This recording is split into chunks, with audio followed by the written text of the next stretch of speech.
Hello, Katden lovers and Katden followers, sabay Alden Richards and Catherine Bernardo.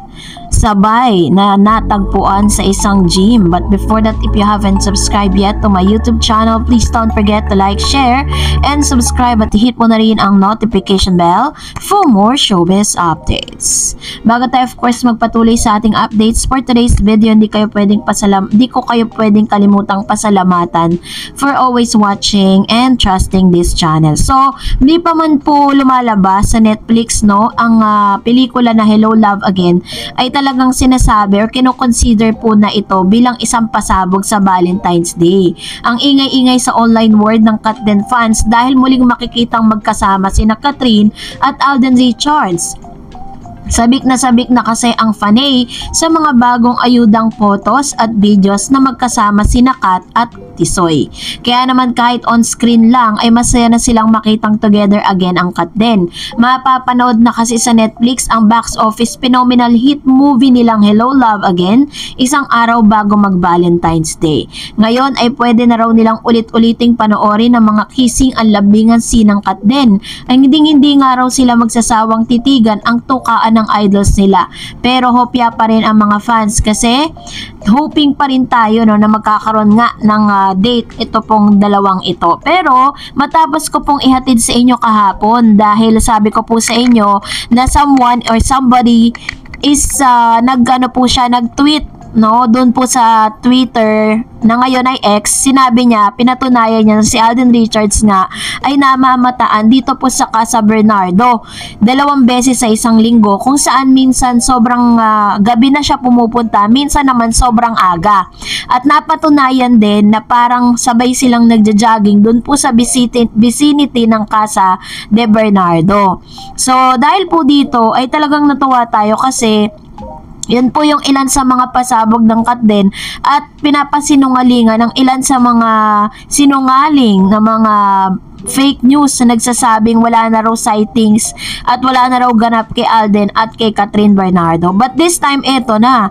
Dahil po sa isang post 5 hours ago, pinost po ito ng isang netizen sa Facebook at talagang nakita ko po ito. Natuwa ako kasi talagang makikita po ninyo kapag chinek nyo po yung photos is talagang si Catherine Bernardo talaga yung makikita natin, talagang alam naman natin na isa sa mga daily routine ni Catherine Bernardo and Alden Richards, lalo na kapag wala po silang work, is yung mag-workout. So, sa mga photos po na lumabas 5 hours ago, ay makikita po natin na parang nakasuot. Ito po yung photos na yan. Ayan. Pasikreto po silang pinicturan ng isa sa mga nag-gym dun sa lugar na yon. At nakita nga na si Alden Richards yung naka-gray, tapos naka-white sando naman si Miss Catherine Bernardo with black inner, na tops. Tapos, ayan po yung mga photos na yan. And siguro nahihiya yung nagpicture niyan na naspatan nga sila, pero makikita mo na nasa isang gilid lang sila. And I hope that it was really an exclusive gym. And syempre bawal nga naman na kaya kayo nandoon para workout, hindi para magmarites, So kitang-kita naman po na sa galawan pa lang, makikita mo na talagang si Alden Richards, super tisoy. Nakatalikod po siya, talagang nakaharap lang, parang dun lang talaga silang dalawa lang yun nandun sa dun sa lugar na yun. Kasama ng ilang mga nagji-gym. Pero dun sa isang corner na yun, si Alden at si Catherine Bernardo yung nakikita. And then, nung tinry ko po na parang ihambing or i-compare yung mga outfits ni Miss Catherine Bernardo, talagang mahilig siya sa white tops kapag po siya ay nagwo-workout. Yan po yung mga workout outfits niya nung siya po ay kasama niya yung kanyang gym body. And this time, talagang confirm na Mr. Alden Richards and Catherine Bernardo ay tuloy pa rin na nagkikita at magkasama pang nagwo-workout.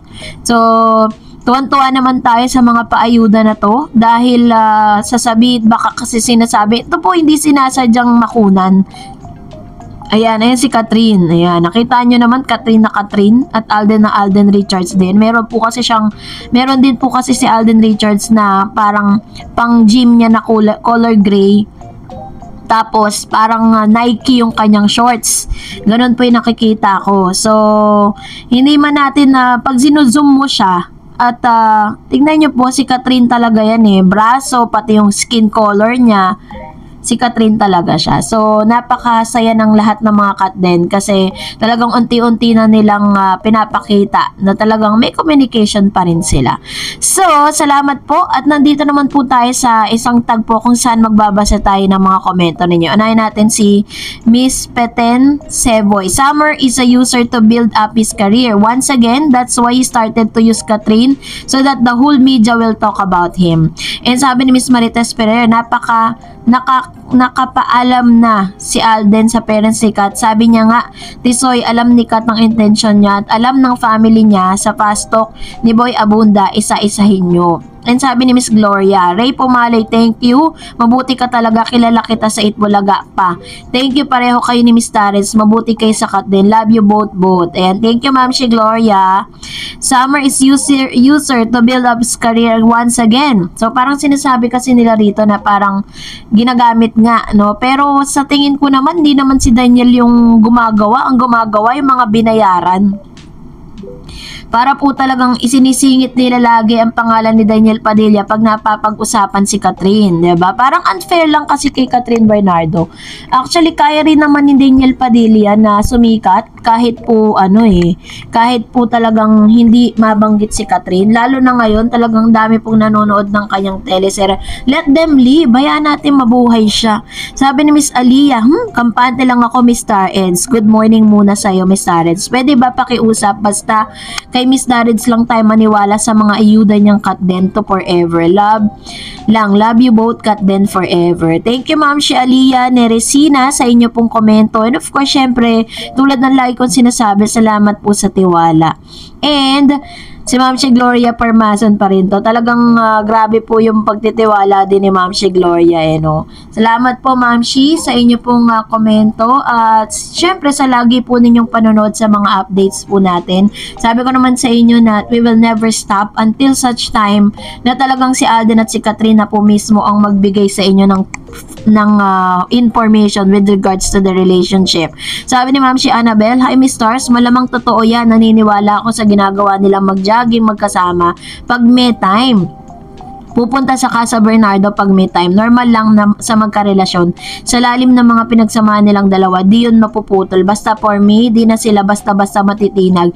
We love them both. Ayan. Thank you Ma'am si Annabelle Garde sa inyo pong palagi ang pagbibigay ng opinion at komento patungkol sa mga updates po natin. Salamat po. And always, sabi ni Mr. Peten Sevoy, always remember the word privacy. Let's all give that to both of them and be happy. Sabi ni Ma'am si Corazon, private life is a happy life for Kat Den. Just be happy and enjoy, Kat Den. God bless always. Ayan. Thank you Ma'am si Corazon. And Miss Elenita Claudia, maraming salamat sa update po. Masaya kami sa balitang yan. Love you Miss Dars, Kat Den forever. Thank you rin po Ma'am si Elenita Claudia. Kahit po ako, sumasaya din yung puso ko kapag meron po akong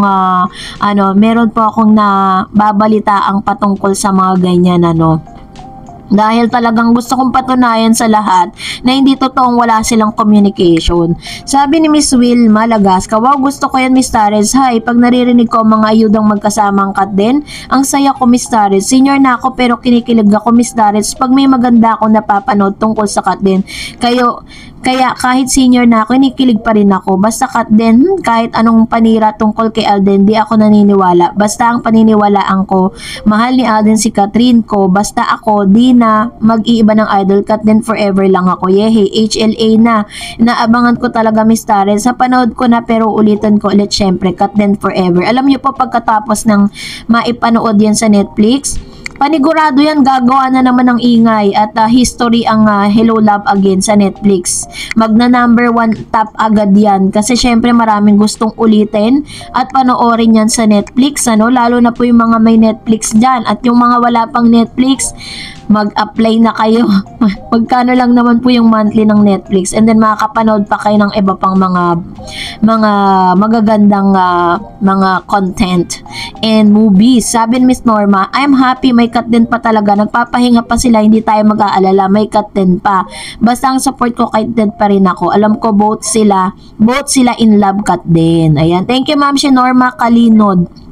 Halunod, sorry, sa inyo pong komento. And that's it for today. For more videos and updates, please don't forget to like and subscribe. And please don't forget to follow my Facebook page, Dar Eds TV. God bless everyone!